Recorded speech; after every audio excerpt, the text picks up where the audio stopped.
나는 평생 난방 기술자로 살았습니다. 그런데 한국의 한 바닥 위에서 아버지를 다시 보게 됐습니다. 1960년대 체코의 겨울은 집 안에서도 숨이 얼어붙던 계절이었습니다. 우리 집에는 벽난로가 있었고 아버지는 밤새 불을 지폈습니다. 하지만 바닥은 늘 차가웠습니다. 아버지는 그 위에 앉아 있었습니다. 그는 전쟁에서 다친 다리로 평생 바닥에 앉아 살았죠. 나는 그게 강함이라고 믿었습니다. 아버지는 강한 사람이라고요. 하지만 한국에서 나는 그 믿음이 틀렸다는 걸 알게 됐습니다. 바닥은 따뜻했고 그 온기 위에서 아버지의 등이 떠올랐습니다. 그제야 알았습니다. 아버지는 강에서 버틴 게 아니라 사랑해서 추웠다는 걸요. 이 이야기는 그 바닥에서 시작됐습니다. 대한민국의 위대한 힘을 믿으신다면 구독과 좋아요로 응원해주세요. 저는 페트르 노박입니다. 1962년 체코 남부의 작은 도시에서 태어났죠. 겨울이면 집 안에서도 입김이 하얗게 피어올랐어요. 우리 집에는 벽난로가 있었습니다. 아버지가 밤새 장작을 넣었죠. 하지만 바닥은 항상 얼음장이었어요. 아버지는 전쟁에서 돌아온 사람이었습니다. 왼쪽 다리를 절었어요. 포탄 파편이 무릎 안에 남아 있었죠. 의사는 수술하면 더 위험하다고 했어요. 아버지는 그 말을 믿었습니다. 아니, 믿는 척 했는지도 모릅니다. 수술비가 없었으니까요. 그는 늘 차가운 바닥에 앉아 있었어요. 다리를 쭉 뻗은 채로요. 나는 물었습니다. 아빠, 왜 의자에 안 앉아요? 아버지는 대답했죠. 남자는 바닥에 앉는 거다. 나는 그게 자존심인 줄 알았어요. 전쟁 영웅의 강인함이라고 생각했죠. 나중에야 알았습니다. 그건 체념이었다는 걸요. 다친 다리로는 의자에서 일어서기가 힘들었던 겁니다. 바닥에 앉으면 벽을 짚고 일어날 수 있었어요. 겨울밤이면 아버지의 무릎에서 소리가 났어요. 뚝뚝 관절이 굳는 소리였죠. 어머니가 따뜻한 물주머니를 갖다 주었어요. 아버지는 받지 않았습니다. 불은 위로 도망간다. 바닥은 원래 차가운 거야. 나는 그 말을 평생 진리처럼 믿었습니다. 열은 위로 올라가고 바닥은 차가워야 정상이라고요. 아버지가 그렇게 말했으니까요. 아버지의 말은 곧 세상의 법칙이었습니다. 그 시절 우리 동네 집들은 다 그랬어요. 벽난로는 있었지만 바닥은 차가웠죠. 겨울이면 아이들은 두꺼운 양말을 신고 다녔습니다. 침대에서 내려오는 게 가장 싫었어요. 발바닥이 얼얼했으니까요. 하지만 아무도 불평하지 않았습니다. 그게 삶이었으니까요. 추운 건 당연했고 참는 건 미덕이었죠. 1985년 봄, 아버지는 폐렴으로 세상을 떠났습니다. 마지막까지 차가운 바닥 위에 누워 계셨죠. 병원에 가자고 여러 번 말했습니다. 아버지는 고개를 저었습니다. 여기 서면 된다. 그 말이 유언이었습니다. 그날 밤 아버지의 숨소리가 바닥을 스치듯 끊어졌습니다. 나는 그때도 몰랐습니다. 아버지가 병원이 아니라 따뜻한 바닥을 원했다는 걸요. 나는 그때 23살이었습니다. 장례식장에서 아버지의 손을 잡았습니다. 얼음처럼 차가웠어요. 이상했습니다. 살아계실 때보다 더 차갑게 느껴졌습니다. 그제야 깨달았습니다. 아버지는 이미 오래전부터 추운 곳에 계셨다는 걸요. 손등에는 오래된 동상 자국이 있었습니다. 평생 추위와 싸운 흔적이었어요. 그날 나는 맹세했습니다. 기술자가 되겠다고요. 더 좋은 난방을 만들겠다고요. 하지만 그 맹세는 아버지를 위한 게 아니었습니다. 아버지가 추웠다는 사실을 인정하지 않기 위한 맹세였죠. 하지만 그건 거짓말이었어요. 진짜 이유는 달랐습니다. 나는 아버지가 추웠다는 걸 인정하고 싶지 않았던 거죠. 아버지는 강한 사람이었습니다. 전쟁에서 살아남았고 가족을 먹여 살렸어요. 그런 사람이 단지 추워서 고통받았다는 게 견딜 수 없었습니다. 그래서 나는 기술자가 됐어요. 난방을 연구했습니다. 하지만 정작 중요한 건 끝내보지 못했습니다. 아버지가 마지막까지 누워 있었던 그 바닥을요. 2019년 가을 나는 은퇴했습니다. 40년 동안 난방 기술자로 살았어요. 체코 전역의 아파트에 라디에이터를 설치했죠. 수천 개는 했을 겁니다. 사람들은 만족했습니다. 따뜻했으니까요. 하지만 나는 늘 뭔가 부족하다고 느꼈어요. 무엇이 부족한지는 몰랐습니다. 아파트는 따뜻했어요. 온도계는 22도를 가리켰죠. 그런데도 뭔가 허전했습니다. 어느 겨울날 손주 마테아가 우리 집에 왔어요. 4살이었죠. 아이는 바닥에서 놀다가 금방 일어났습니다. 할아버지, 여기 차가워요. 나는 웃으며 말했죠. 소파에서 놀아라. 하지만 그 순간 가슴이 철렁했어요. 마테아는 내가 어렸을 때와 똑같았습니다. 차가운 바닥을 피하고 있었죠. 40년 동안 난방을 연구했는데 여전히 바닥은 차가웠습니다. 은퇴 한 달 후 체코 기술교류재단에서 연락이 왔어요.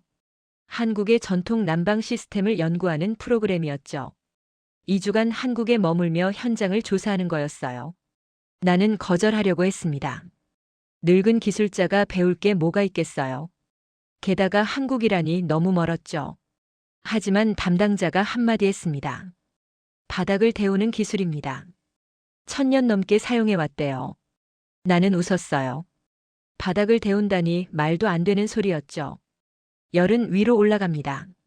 물리 법칙이에요. 바닥을 데우면 효율이 떨어질 게 뻔했습니다. 그런데 이상하게도 마음이 움직였습니다. 아버지가 떠올랐어요. 차가운 바닥에 앉아있던 모습이요. 나는 전화를 끊지 못했습니다. 좋습니다. 가겠습니다. 2020년 1월 나는 한국에 도착했습니다.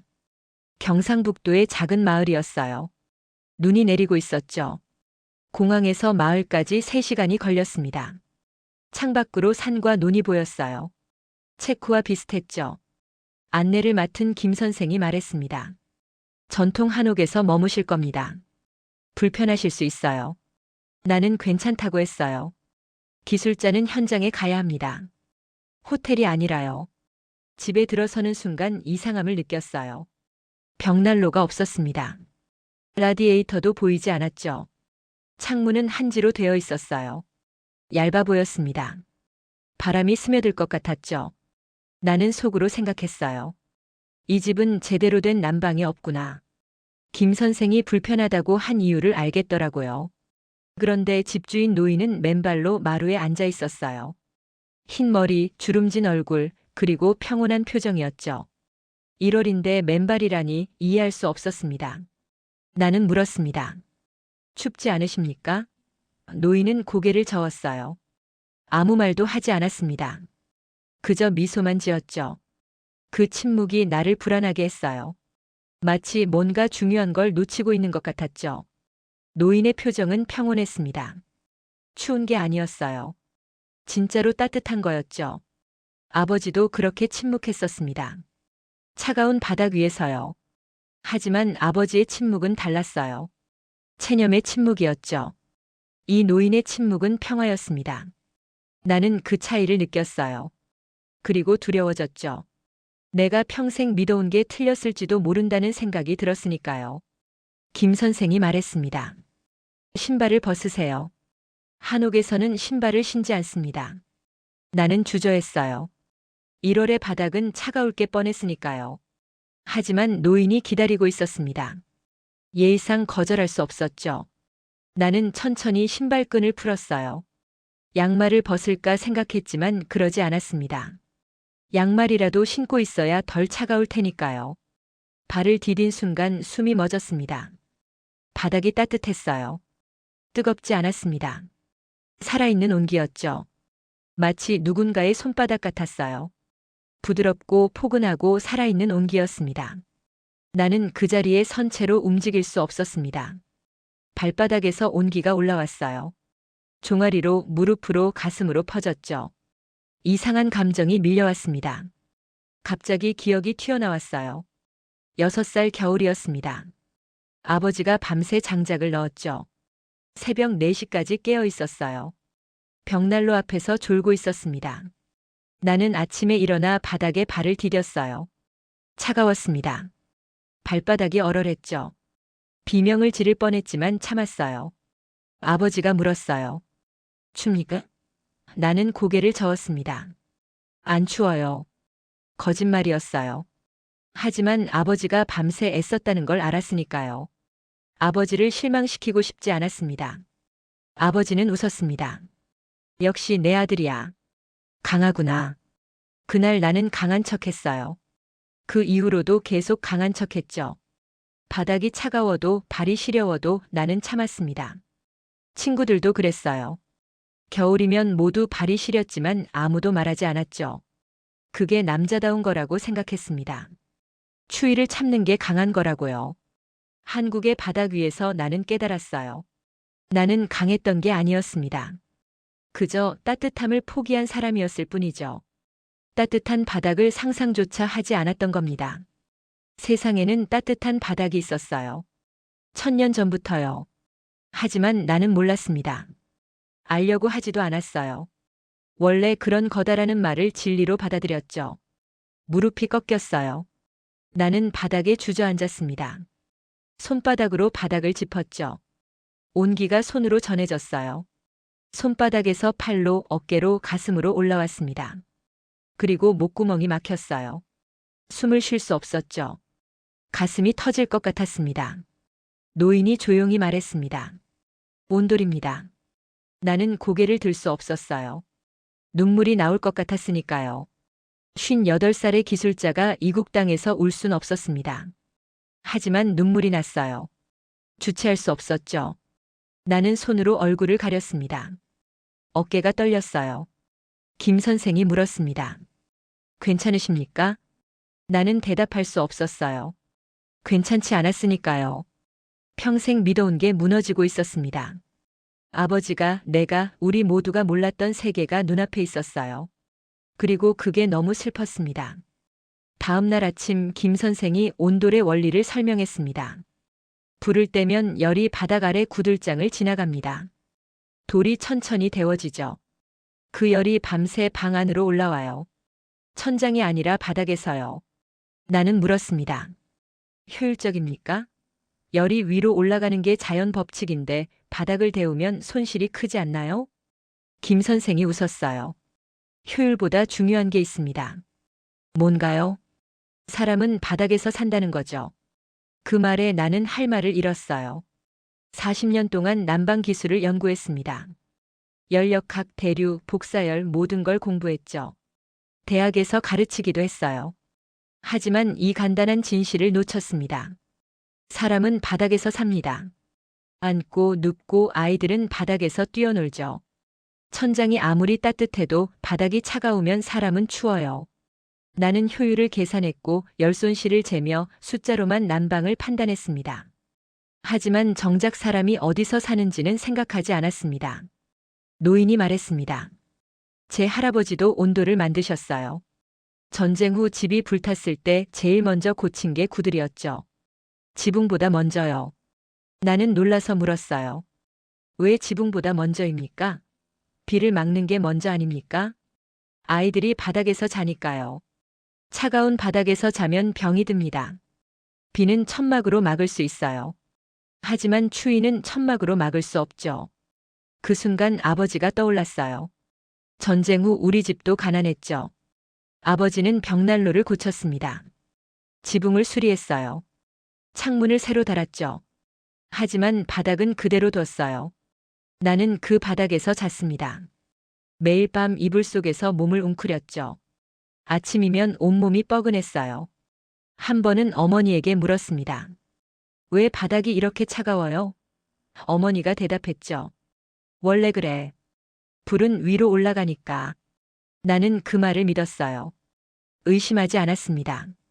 어머니도 몰랐던 거예요. 할머니도 증조 할머니도 몰랐죠. 대를 이어 차가운 바닥에서 살았습니다. 아버지는 몰랐던 겁니다. 바닥을 데울 수 있다는 걸요. 아니, 알았을지도 모릅니다. 하지만 방법을 몰랐던 거죠. 아무도 가르쳐 주지 않았으니까요. 나는 김 선생에게 물었어요. 이 기술은 언제부터 있었습니까? 정확히는 모릅니다. 하지만 1000년도 넘었어요. 고구려 시대부터 있었다고 하더라고요. 1000년. 그 긴 시간 동안 한국 사람들은 바닥을 데웠어요. 아기가 바닥에서 기어다녔죠. 노인이 바닥에 누웠어요. 가족이 바닥에 둘러앉아 밥을 먹었습니다. 우리는 천장을 데우고 있었죠. 사람들은 소파에 앉았어요. 의자에서 식사했죠. 바닥은 차가워도 상관없었습니다. 어차피 신발을 신고 다니니까요. 하지만 아이들은 달랐어요. 아이들은 바닥에서 놀았습니다. 차가워도 참았죠. 그게 당연한 거라고 배웠으니까요. 나는 그때 깨달았습니다. 이건 기술의 차이가 아니었어요. 철학의 차이였습니다. 무엇을 중요하게 여기느냐의 문제였죠. 한국 사람들은 사람을 데웠습니다. 우리는 공간을 데웠어요. 그날 밤 나는 잠들 수 없었습니다. 온돌 위에 누워 있었어요. 등이 따뜻했죠. 이불을 덮지 않아도 괜찮았습니다. 아니, 이불 없이도 따뜻했어요. 바닥에서 올라오는 온기가 몸을 감쌌습니다. 이상한 안도감이 들었어요. 마치 누군가 나를 안고 있는 것 같았죠. 어머니의 품 같았습니다. 아주 오래전 어렸을 때 느꼈던 그 안전함이었어요. 어둠 속에서 아버지가 떠올랐습니다. 그의 등이 보였어요. 8살 겨울이었습니다. 난로가 고장났죠. 아버지는 밤새 고쳤어요. 나는 잠에서 깨어 아버지를 봤습니다. 축 처진 어깨였어요. 떨리는 손이었죠. 렌치를 쥔 손이 하얗게 질려 있었습니다. 입김이 하얗게 나왔어요. 새벽 4시가 되어서야 난로에 불이 붙었어요. 아버지는 안도의 한숨을 쉬었습니다. 이제 됐다. 자거라. 나는 물었어요. 아빠는 안 자요? 아버지가 대답했죠. 난 안 춥다. 넌 어서 자. 거짓말이었어요. 아버지의 입술은 파랗게 질려 있었습니다. 코끝이 빨갰죠. 온몸이 떨리고 있었어요. 하지만 나는 그걸 모른 척했죠. 아이는 그게 편했으니까요. 아버지가 괜찮다고 하면 나도 괜찮은 거였습니다. 나는 이불 속으로 들어갔어요. 따뜻하지 않았지만 참을 만했죠. 아버지는 벽난로 앞에 앉아 있었습니다. 차가운 바닥 위에요. 다친 다리를 쭉 뻗은 채로요. 새벽 5시까지 그렇게 앉아 있었어요. 불이 꺼지지 않도록요. 그때서야 나는 아버지의 등을 처음 제대로 봤습니다. 어린 시절에는 몰랐어요. 그건 그냥 늘 거기 있던 등이었으니까요. 하지만 지금은 보였습니다. 굽은 어깨, 오래 추위를 견딘 등뼈의 각도, 밤새 깨어있던 사람의 무게. 아버지는 나를 보지 않았습니다. 늘 등을 돌린 채 있었죠. 하지만 이제야 알았습니다. 그 등은 나를 외면한 게 아니라 나를 막아 서 있던 거였다는 걸요. 추위로부터, 가난으로부터, 그리고 자신이 무너지는 모습으로부터요. 한국의 따뜻한 바닥 위에서 나는 처음으로 알았습니다. 아버지는 평생 추웠다는 걸요. 전쟁에서 다친 다리, 차가운 바닥, 고장난 난로, 그 모든 게 아버지를 얼렸죠. 아버지의 무릎은 매일 밤 얼었습니다. 아침이면 굳어 있었어요. 일어서려면 벽을 짚어야 했죠. 하지만 아버지는 말하지 않았어요. 나 춥다고요. 다리가 아프다고요. 바닥이 너무 차갑다고요. 그저 등을 보여줬을 뿐이었습니다. 떨리는 어깨를 보여줬죠. 파란 입술을 보여줬어요. 하지만 말은 하지 않았습니다. 나는 그 등을 외면했습니다. 보고도 못 본 척했어요. 아버지가 강하다고 믿고 싶었으니까요. 아버지가 고통받고 있다는 걸 인정하면 나까지 무너질 것 같았습니다. 기술자가 되었다고 자랑했어요. 좋은 난방을 안다고 말했죠. 라디에이터를 설치하며 뿌듯해했습니다. 이제 우리 집은 따뜻해라고 생각했어요. 하지만 진실은 달랐습니다. 나는 아무것도 몰랐어요. 아버지가 뭘 원했는지, 뭐가 필요했는지 전혀 몰랐습니다. 아버지는 따뜻한 바닥을 원했던 거예요. 천장이 아니라요. 다친 다리를 뻗고 앉을 수 있는, 무릎이 얼지 않는 그런 바닥이요. 하지만 나는 주지 못했습니다. 몰랐으니까요. 상상조차 하지 못했으니까요. 눈물이 났어요. 58살의 남자가 이국 땅 바닥 위에서 울었죠. 아무도 모르게요. 베개에 얼굴을 묻었습니다. 소리가 새어나가지 않도록요. 하지만 바닥은 알았습니다. 따뜻한 온기로 내 등을 감싸줬어요. 마치 아버지의 손 같았죠. 아버지가 내 등을 쓰다듬어 주는 것 같았습니다. 괜찮다. 이제 괜찮아. 그렇게 말하는 것 같았어요. 일주일 후 나는 온돌 장인을 만났습니다. 이름은 박 선생이었어요. 70대 노인이었죠. 얼굴은 주름투성이었지만 눈빛은 맑았습니다. 평생 구두를 놓았다고 했어요. 몇 개나 만드셨습니까? 내가 물었어요. 노인은 잠시 생각했습니다. 셀 수가 없어요. 20살부터 했으니까 50년이네요. 한 해에 20개는 했을 겁니다. 그럼 1000개는 넘겠네요. 1000개.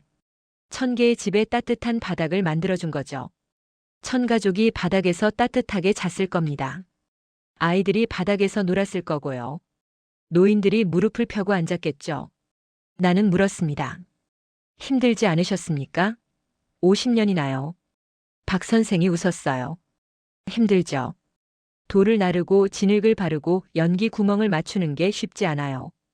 허리도 아프고 손도 굳었죠. 하지만 보람 있습니다. 무엇이 보람입니까? 노인은 잠시 말이 없었습니다. 창밖을 보더니 조용히 말했어요. 할머니가 바닥에 누우실 때요. 그 얼굴을 보면 알아요. 아, 내가 제대로 했구나. 할머니가 편안하게 주무실 수 있겠구나. 그 생각을 하면 뿌듯해요. 나는 가슴이 먹먹했습니다. 이 노인은 화려하지 않았어요. 유명하지도 않았죠. 상도 받지 못했을 겁니다. 하지만 평생 사람을 데웠습니다. 보이지 않는 곳에서요. 바닥 아래에서요. 아무도 알아주지 않는 곳에서요. 박 선생이 말했습니다. 온돌은 자랑하지 않아요. 바닥 아래 숨어 있죠. 화려한 벽난로처럼 불꽃을 보여주지도 않아요. 하지만 끝까지 책임집니다. 밤새도록요. 추운 겨울밤에도 아무도 보지 않을 때도 묵묵히 사람을 데웁니다. 그 말에 나는 아버지를 떠올렸어요. 아버지도 그랬습니다. 자랑하지 않았죠. 밤새 장작을 넣으면서도 말이 없었어요. 아침이면 벽난로에 불이 타고 있었죠. 아버지가 깨어 있었다는 증거였습니다. 하지만 아무도 고맙다고 하지 않았어요. 나도 하지 않았죠. 당연한 거라고 생각했습니다. 아버지니까요. 아버지는 책임졌습니다. 끝까지요. 전쟁에서 다친 몸으로 가난한 형편에도 자식을 굶기지 않았어요. 추운 집이었지만 난로는 꺼지지 않았죠. 한국의 온돌과 아버지는 닮아 있었습니다. 겸손했고 묵묵했고 끝까지 버텼어요. 화려하지 않았지만 믿을 수 있었죠. 차이가 있다면 하나였습니다. 온돌은 바닥을 데웠지만 아버지는 바닥을 데울 방법을 몰랐다는 것뿐이었어요. 만약 아버지가 온돌을 알았다면 어땠을까요? 구두를 놓을 수 있었다면요. 아버지는 했을 겁니다. 밤을 새워서라도요. 아들의 발이 차갑지 않도록요. 하지만 아버지는 몰랐어요. 그리고 나도 몰랐죠. 이제야 알았습니다. 너무 늦게요. 나는 박 선생에게 물었어요. 이 기술을 배울 수 있습니까? 저에게 가르쳐 주실 수 있나요? 노인이 놀란 표정을 지었습니다. 배워서 뭐 하시게요? 체코에는 온돌이 없지 않습니까? 없어서 만들려고요. 집으로 가져가고 싶습니다. 박 선생은 한참을 나를 바라봤어요. 그러더니 천천히 고개를 끄덕였습니다. 좋습니다. 가르쳐 드리죠. 하지만 쉽지 않아요. 돌의 배치, 연기의 흐름, 열의 분배, 모든 게 정확해야 합니다. 괜찮습니다. 배우겠습니다. 노인이 웃었어요. 손주 생각하시는군요. 나는 고개를 숙였습니다. 손주도 있었지만 진짜는 아버지였어요. 돌아가신 아버지에게 미안했던 겁니다. 2020년 3월 나는 체코로 돌아왔습니다. 공항에 내리자마자 추위가 느껴졌어요. 한국보다 훨씬 추웠죠. 집까지 가는 내내 외투를 여몄습니다. 집에 들어서자마자 바닥을 봤어요. 차가웠습니다. 신발을 벗고 발을 디뎠죠. 얼음장이었어요. 양말을 신고 있었지만 시렸습니다. 예전에는 당연했어요. 겨울이니까 바닥이 차갑죠. 하지만 이제는 달랐습니다. 한국의 따뜻한 바닥을 알아버렸으니까요. 나는 거실 바닥에 앉았습니다. 아버지가 앉던 자리였죠. 벽을 등지고 다리를 뻗는 자리였어요. 차가운 냉기가 엉덩이로 스며들었어요. 무릎으로 올라왔죠. 5분도 안 돼서 온몸이 시렸습니다. 아버지는 평생 이 위에 앉아 있었어요. 전쟁에서 다친 다리를 뻗은 채로요. 매일 밤 겨울마다요. 왜 아무도 묻지 않았을까요? 왜 바닥을 데우지 않았냐고요? 왜 아버지는 차가운 바닥에 앉아야 했냐고요? 나조차도 묻지 않았습니다. 아버지가 원래 그런 거다라고 하면 나는 그 말을 믿었어요. 의심하지 않았죠. 하지만 원래 그런 게 아니었습니다. 1000년 전부터 한국 사람들은 바닥을 데웠어요. 할아버지도 손주도 모두 따뜻한 바닥에서 살았죠. 우리만 몰랐던 거예요. 아니, 알려고 하지 않았던 겁니다. 원래 그래라는 말에 숨어버렸죠. 딸 카테리나가 손주를 데리고 집에 왔어요. 3살짜리 야쿠브였죠. 아이는 할아버지를 보자마자 달려왔습니다. 할아버지, 나는 야쿠브를 안아줬어요. 따뜻했죠. 아이의 체온이 느껴졌습니다. 야쿠브는 내려달라고 했어요. 바닥에 앉아 장난감을 가지고 놀았습니다. 자동차를 굴리고 블록을 쌓았죠. 5분도 안 돼서 엉덩이가 시렸는지 일어났어요. 카테리나가 말했죠. 야쿠브, 소파에서 놀아. 그때 나는 알았습니다. 이 집에서, 이 바닥 위에서 역사는 다시 시작되고 있다는 걸요. 할아버지도 차가운 바닥에서 살았어요. 아버지도 살았죠. 나도 살았습니다. 이제 손주도 차가운 바닥 위에서 살고 있었어요. 때를 이어요. 끊임없이요. 밤에 야쿠브가 물었어요. 할아버지, 바닥이 왜 이렇게 차가워요? 나는 대답할 수 없었습니다. 원래 그래라고 말할 수 없었어요. 거짓말이니까요. 바닥은 원래 차가운 게 아니었습니다. 우리가 데우지 않았을 뿐이었죠. 대신 이렇게 말했습니다. 할아버지가 고칠게. 야쿠브가 눈을 반짝이며 물었어요. 정말요? 바닥이 따뜻해져요? 그래. 따뜻하게 만들어줄게. 언제요? 곧. 여름 되면 시작할게. 야쿠브가 웃었어요. 고마워요, 할아버지. 아이는 다시 장난감을 가지고 놀았습니다. 소파 위에서요. 하지만 이제 기대가 있었어요. 언젠가 바닥에서 놀 수 있다는 기대요. 그날 밤 나는 결심했습니다. 아버지에게 못해준 걸 손주에게는 해주기로요. 늦었지만 시작하기로요. 박 선생이 준 설계도를 펼쳤어요. 구들장 배치, 연기 통로, 아궁이 위치, 모든 게 적혀 있었습니다. 나는 기술자였어요. 40년 동안 난방을 연구했죠. 이번에는 제대로 하고 싶었습니다. 사람을 위한 난방을요. 2020년 여름 나는 공사를 시작했습니다. 체코에는 온돌 장인이 없었어요. 나 혼자 했습니다. 박 선생에게 배운 대로요. 야쿠브 방부터 시작했죠. 바닥을 뜯어냈습니다. 50년 된 바닥이었어요. 바닥 밑은 차가운 흙이었죠. 이 위에서 카테리나가 잤었습니다. 내가 어렸을 때도 이 흙 위에서 잤어요. 때를 이어 차가웠던 겁니다. 돌을 깔았습니다. 하나하나 정성스럽게요. 박 선생이 말했죠. 돌의 배치가 중요합니다. 열이 고르게 퍼져야 해요. 나는 수평계로 확인하며 돌을 놓았어요. 흙을 발랐습니다. 연기 통로를 만들었죠. 2달이 걸렸어요. 허리가 아팠습니다. 60살 가까운 나이에 바닥에 엎드려 일하니 힘들었어요. 하지만 멈추지 않았습니다. 아버지가 떠올랐으니까요. 카테리나가 걱정했습니다. 아버지, 업체에 맡기면 안 돼요? 나는 고개를 저었어요. 내가 해야 해. 이건 내가 해야 하는 일이야. 9월 야쿠브 방의 온돌이 완성됐습니다. 조심스럽게 첫 불을 지폈어요. 연기가 잘 빠져나갔죠. 돌이 천천히 데워졌습니다. 3시간 후 손을 대봤어요. 따뜻했습니다. 저녁에 야쿠브가 왔어요. 할아버지, 다 됐어요? 그래. 한번 들어가 볼래? 야쿠브가 신발을 벗었어요. 조심스럽게 발을 디뎠습니다. 그 순간을 나는 잊을 수 없어요. 아이의 얼굴이 환하게 밝아졌습니다. 할아버지, 바닥이 따뜻해요. 정말 따뜻해요. 아이가 바닥에 배를 깔고 누웠죠. 팔다리를 쭉 펴고요. 이거 좋아요. 할아버지, 정말 좋아요. 카테리나도 들어왔어요. 발을 디디더니 놀란 표정을 지었습니다. 아버지, 이게 정말 되네요. 나는 그 모습을 보며 눈물이 났어요. 59살의 늙은 기술자가 손주 앞에서 울었습니다. 부끄럽지 않았어요.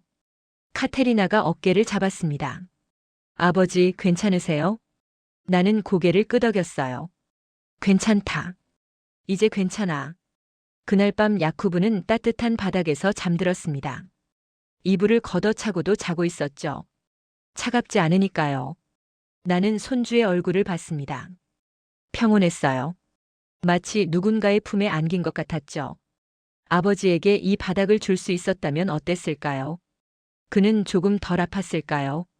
무릎이 덜 굳었을까요? 나는 알 수 없습니다. 아버지는 이미 가셨으니까요. 하지만 이건 압니다. 나는 늦게 배웠지만 배웠다는 것을요. 바닥을 데우는 건 기술이 아니라 태도라는 것을요.